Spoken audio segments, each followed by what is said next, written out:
These two guys are on power tears right now. Juan Soto is Juan Soto, go cry about it. With runners in scoring position, not that great. There's still a lot of missed opportunities. It's not working. David Peterson, complete game shutout. But people, you have to let it go. Stop worrying about it.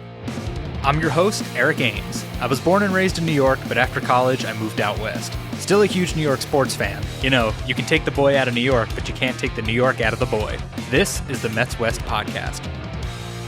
Hello, and welcome back to the Mets West Podcast. My name is Eric Ames, and the New York Mets just completed back-to-back sweeps of the Colorado Rockies and the Washington Nationals. I didn't get a chance to do an episode recapping the Rockies series, so this episode will be tackling both series that just happened, and luckily for us, we get to talk about great things because, like I said, Mets swept 6-0 in the last 6 games. Nothing gets a team locked in like playing a few subpar teams back-to-back, and the Mets took care of business. The Mets overall right now are they're just rolling. They're locked in, they're red hot. The pitching is doing what needs to be done, as they always do, because they've been keeping the team afloat basically all season, and the offense is doing just enough to squeak out these W's. Kind of every single one of the Mets' big hitters is hot right now. I mean, Nimmo, McNeil, Lindor, Soto, and Alonso all playing absolutely great baseball. Especially Jeff McNeil and Brandon Nimmo.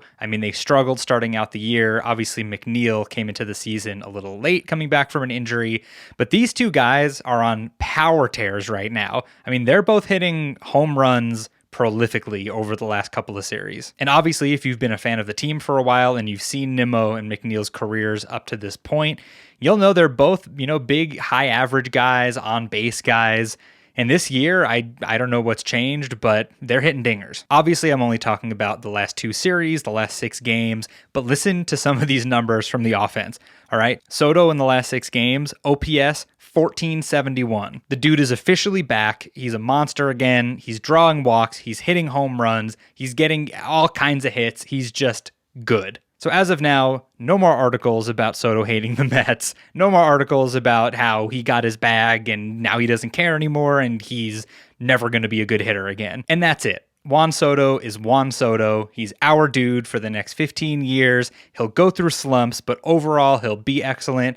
And everyone else can just go cry about it. Write all the articles, talk all the smack. It doesn't matter. All right, let's keep going. Pete Alonso, OPS of 1081 in these 2 series. We'll touch on the runners in scoring position issue in a bit, but Pete's kind of been the only guy that it seems is coming through when people are on base. Gary said it on one of the broadcasts. He said something to the effect of, if you put him on base, Pete's going to bring him home. And that has really been the key to Pete's success all year. I'm pretty sure he leads Major League Baseball in RBI right now with 63 off the top of my head. I mean, he's just getting hits when hits need to be gotten. You know what I mean? I mean, Pete's been great all year, so it's not really any surprise, but I love the continuing success. It's almost a given. We almost take it for granted how good Pete is this season. So just wanted to give him some props.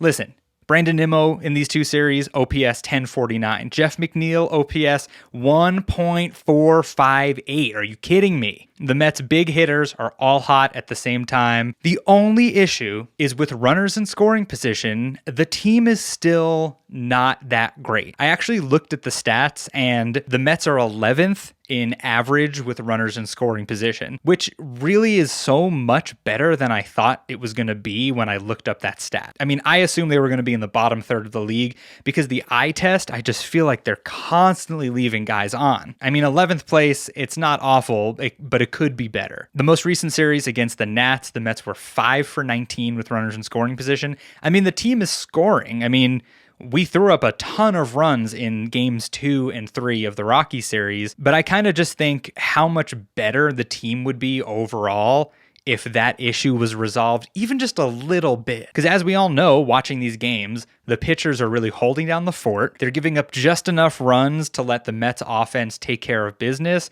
But I just feel like we could be averaging so many more runs per game if the runners in scoring position issue was fixed a little bit. I mean, another example, at Coors Field against the Rockies, in that series, in those 3 games, the Mets were 10 for 42 with runners in scoring position. And they still scored a bunch of runs in those second 2 games. But I'm just thinking there's still a lot of missed opportunities, and I'd like to see that begin to change over the course of the season. Listen, I mean, my fiance and I were at the game in Colorado on Friday night, game 1 of that series, and I literally, she was filming some of the game, and then she panned it to me, and well, I'll just play the clip. Every pitcher, ERA 7, ERA 6.4, hit the fucking ball.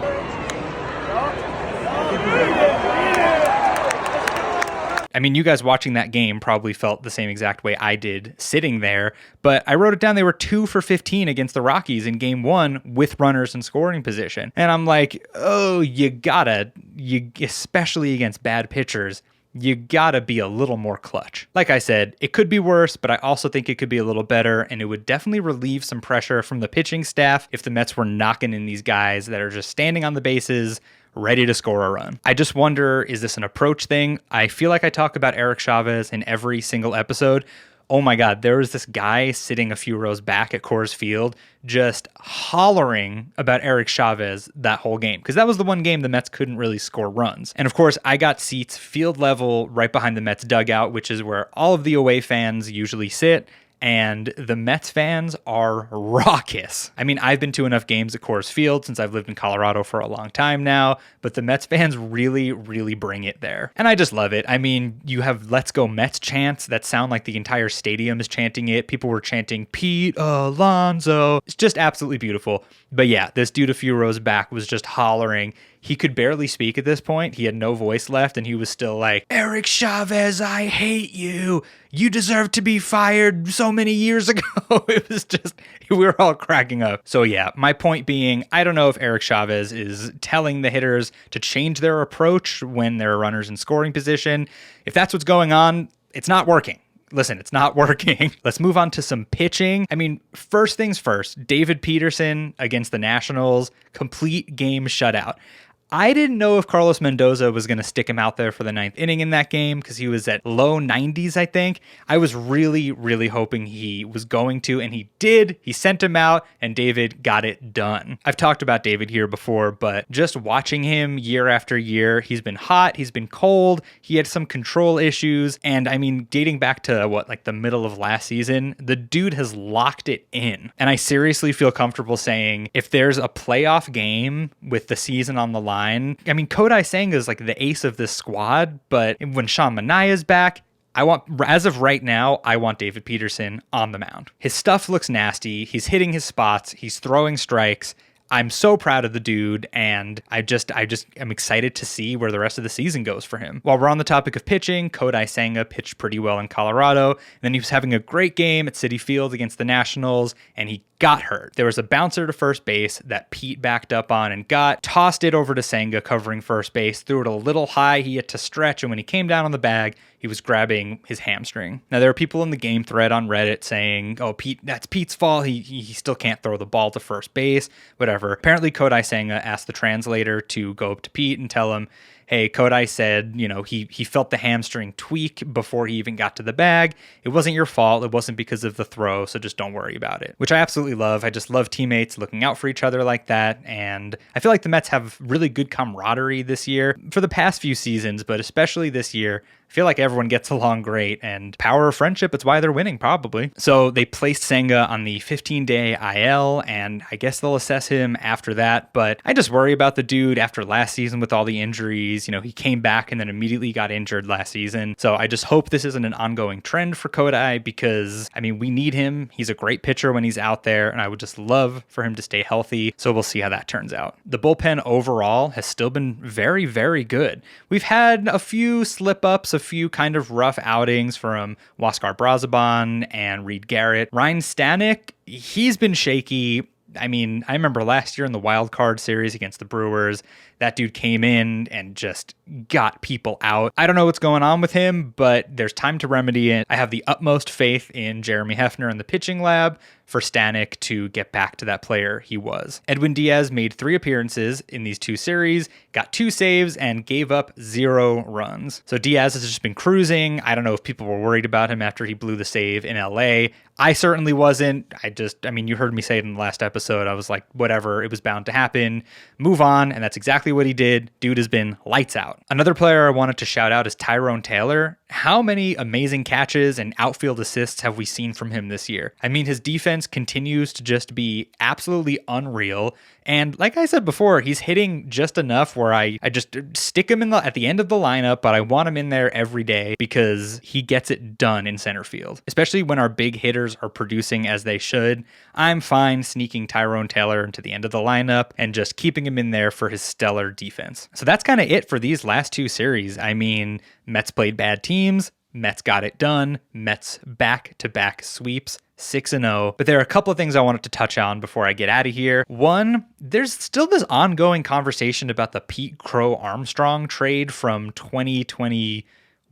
That was 2021, right? That's the thing. It was so long ago. And yes, I understand that he is an MVP candidate this year, but people, you have to let it go. When the Mets traded Pete Crow Armstrong all those years ago, he was a top prospect. He wasn't one of the top prospects, like not top 3 or anything. And he had this shoulder injury, I remember. They were making a playoff push. They needed a spark. They needed an exciting player. And they picked up Javi Baez, who was fine, I guess. Obviously didn't help us make the playoffs that year. But you never have any idea when you're trading prospects what the prospect is going to turn into. For the most part, prospects, they don't turn out to be very good. It shouldn't be a secret or a surprise to anyone, but because it was the Mets, and, you know, Mets for clicks, people love talking about the Mets. They love shitting on the Mets because people talk about it. It gets people going still. Most teams at some point trade away a prospect that ends up being pretty good, and the return they get isn't very good. It's just a thing that happens, and you can't